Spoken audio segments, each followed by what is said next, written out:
So we're talking free agency here.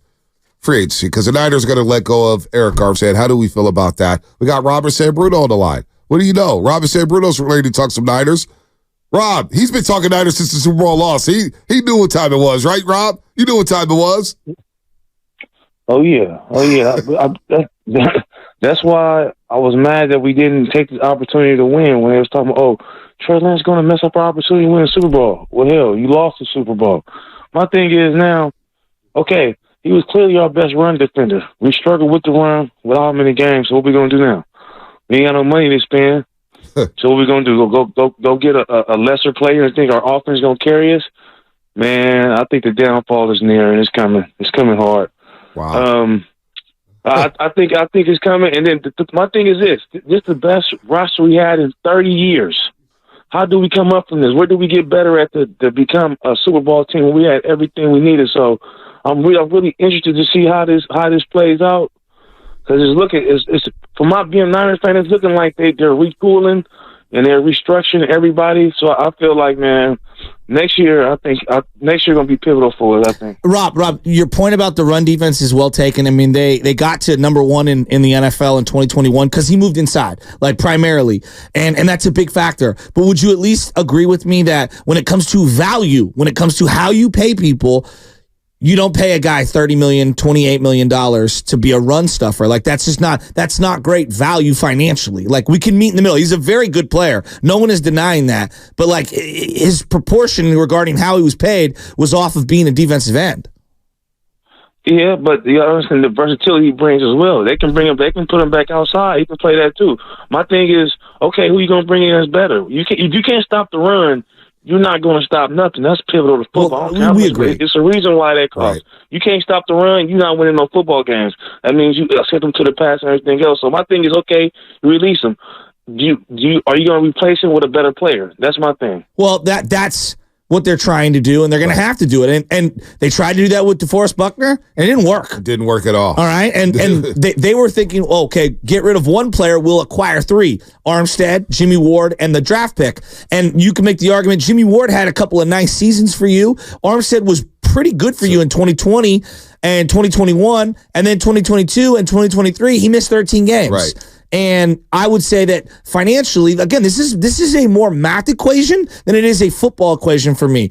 You overpaid for the player, and you got to kind of reset your books a little here. You know, when you think about Armstead, too, playing outside, he was probably your best outside container. When he played the edge, he contained the run very well. I agree. And that's a problem Nick Bosa has. That's a problem Gregory had, and Drake Jackson and Chase Young. They could not contain. Now, they got better in the Super Bowl in one singular game, but even then, Nick Bosa, he crashed out on 2 plays. That was pivotal from Mahomes scrambling out on the RPOs or the zone read, whatever you want to call it. Mm-hmm. And at the mesh point, he dives down, crashes down. Mahomes got a first down easy twice in pivotal moments here. So Arik Armstead was probably your best defensive end when it came to containing the run.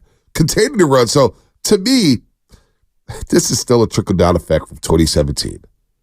It still looms large. When you take Solomon Thomas, number 3 overall, at D-tackle, and here's the deal. You draft Solomon Thomas, and you don't even know what position he is. So you draft him, and now you're chasing.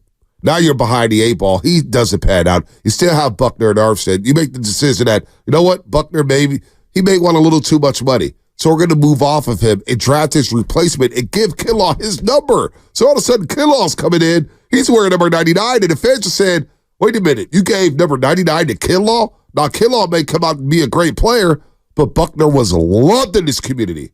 There was a Niner official at the time who was working with the Niners. When that trade happened with Buckner, I never forget the text. It was like, this one hurts because of what Buckner meant inside the locker room and what he meant to this community. That one felt, the shock of that one was like, whoa. Then Armstead got the money, and all of a sudden we're looking for Buckner-type production, and we don't get that from Arik Armstead. We just don't. They're very different players. Armstead is a very good player. He's a very useful and versatile, to Rob's point, player. He can play inside. He can play outside, like you were saying.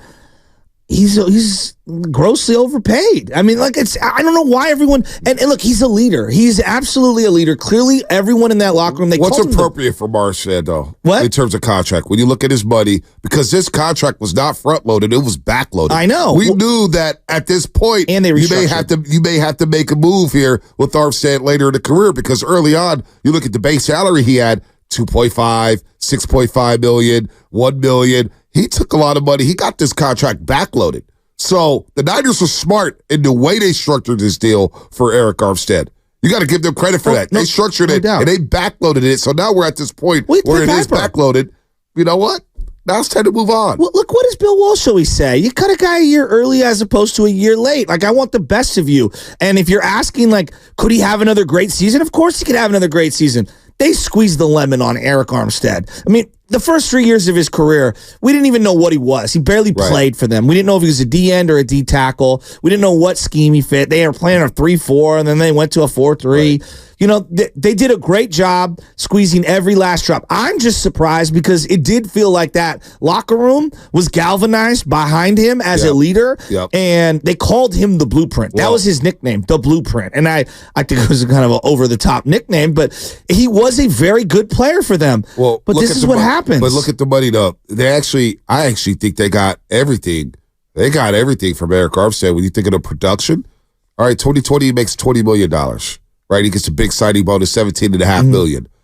The next year, 2021, he makes $15 million. I think he performed up to that level, making $15 million a year that season. And then the next year, 2022, he makes $14.6. Last year, he makes $12.6. Are you going off cap hit or are you going off cash? Earnings? I'm going off straight earnings for Arik Armstead. Okay. Earnings. Okay. Earnings. The salary was low. The salary they structured it to where they gave him the bonuses. Yes. And made those turn it into signing bonuses. Yes. So the way they structured Arik Armstead's deal, I would say they were very strategic and very smart in the way they structured it. That's Parag Marate, that's John Lynch, that's Adam Peters, that's whoever runs the cap for the 49ers. I thought the way they structured this deal, it didn't look like Arik Armstead was overpaid. Now, in hindsight, you're looking at the next cap hit, it's like $28 million is a lot. That's a lot. I get all that.